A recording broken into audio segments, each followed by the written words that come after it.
नमस्कार किसान भाइयों। अगर आप ग्रीष्मकालीन मूंग की बुआई कर चुके हैं तो हमारी मूंग की फसल का बुआई करने से लेकर 20 से 25 दिन होते हैं वह बहुत ही महत्वपूर्ण होते हैं। और यह समय ऐसा होता है 20 से 25 दिन का कि हमारी फसल को उत्पादन कितना होगा और फसल किस तरह की होगी, ग्रोथ कितनी होगी।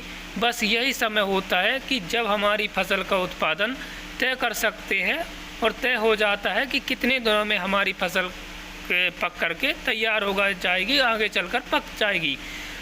तो किसान भाइयों, आज हम बात करेंगे अगले 20 से 25 दिन में कब सिंचाई करनी चाहिए, कब बुआई करनी चाहिए, कब खरपतवार नाशक का प्रयोग करना चाहिए और कब हमें इसमें लगने वाली बीमारियां जैसे कि इल्ली, सफ़ेद मच्छर को कंट्रोल करने के लिए कौन से दवाई का प्रयोग करना चाहिए, कब स्प्रे करना चाहिए।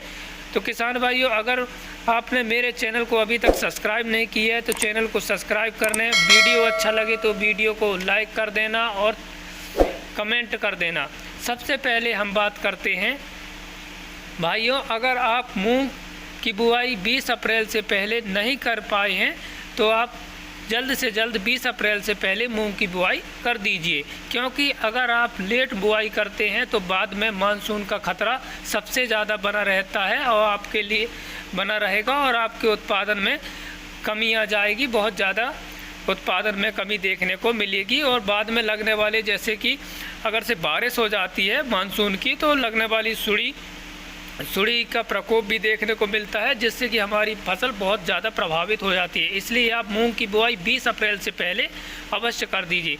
सबसे पहले बात आती है हमें मूंग की बुआई, पहली सिंचाई कब करनी चाहिए। पहली सिंचाई में दो बातें आती हैं। एक वो किसान होते हैं जो अपने खेत में फर्स्ट में पलेवा करके मूंग की बुआई करती हैं।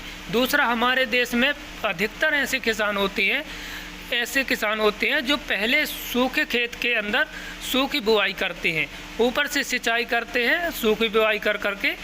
तो पहली सिंचाई के भी दो टाइम होते हैं। जिन किसानों ने सूखी बुआई करके खेत में सिंचाई की थी उन किसानों के लिए यह पहली सिंचाई हो चुकी होती है। लेकिन जिन किसानों ने पलेवा करके और मूंग की बुआई की थी उनके लिए जब मूंग का जामिनेशन आ जाता है और 8 से 10 दिन में जब मूंग का जामिनेशन हो जाता है और फिर सिंचाई करते हैं तो वह पहली सिंचाई हो जाती है। लेकिन हमारे देश में 80 से 90% ऐसे किसान होते हैं जो सूखे खेत में मूंग की बुआई करते हैं और सूखे खेत में सिंचाई करते हैं। उन किसानों के लिए जब हमारे खेत में मूंग का पौधा जब मिट्टी से बाहर आ जाए लगभग 8 से 10 दिन के बीच, तो दूसरी सिंचाई कर देनी चाहिए, जिससे कि मूंग का जो पौधा होता है मिट्टी के अंदर होता है, दबा हुआ होता है, तो वह जल्दी से बाहर आ जाए और हमारी फसल बराबर ज़मीन के बराबर निकल आए और एक साथ फसल बराबर दिखने लगे। आप यह विशेष ध्यान रखें,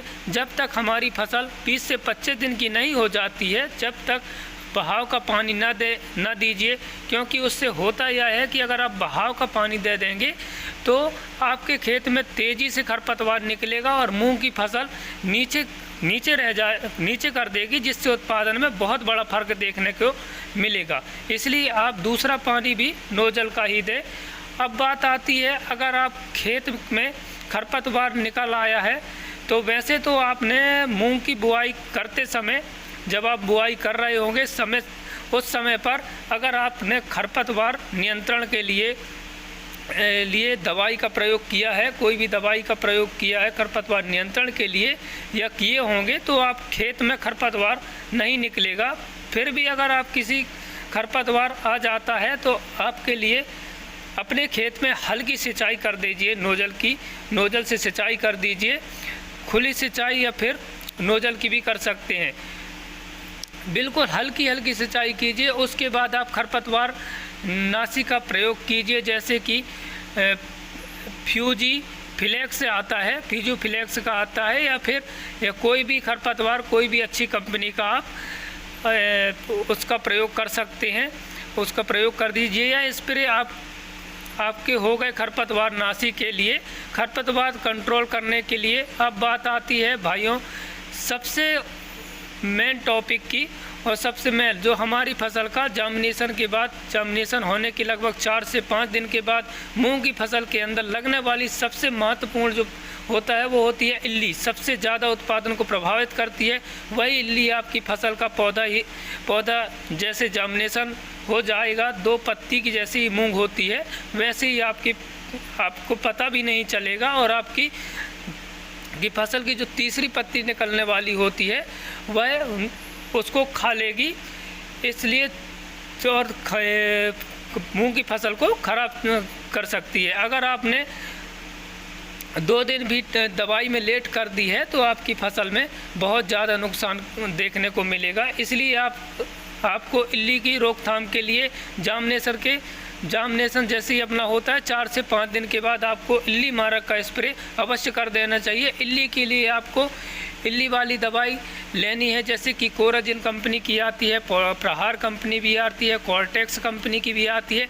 इन दवाइयों को आप मार्केट से ले सकते हैं, या कि फिर आपके कोई भी और अच्छी कंपनी की दवाई है तो आप उसको भी ले सकते हैं। इनको लेकर के 40 से 50 ml प्रति एकड़ के हिसाब से आपको 6 पंप में पानी में घोल करके इनका प्रयोग करना है। इसके साथ आप भुनगी मारक का भी प्रयोग करना है। अगर से आप जिसमें कि भुनगी आपके खेत में होगी, मच्छर होंगे तो वो भी चले जाएगी। भुनगी के लिए आप एम तारा कंपनी की भी आती है या फिर लाइन कंपनी की भी आती है। इनको 100 ml प्रति एकड़ के हिसाब से इनका प्रयोग करना है। साथ में आपको अंडे वाली भी, अगर से इल्ली है अपने खेत में, इल्ली अंडे अगर रख चुकी है तो अंडे नष्ट करने के लिए भी आप प्रोटेक्स कंपनी की आती है। अभी कोई अच्छी कंपनी का जानकारी दुकान में ले करके आप कोई भी अच्छी कंपनी का ये तीनों दवाइयों का, भुनगी मारक, इल्ली और या अंडे, ये तीनों दवाइयों का आप मिश्रण करके 6 पंप में पानी में आप इनका स्प्रे करा दीजिए।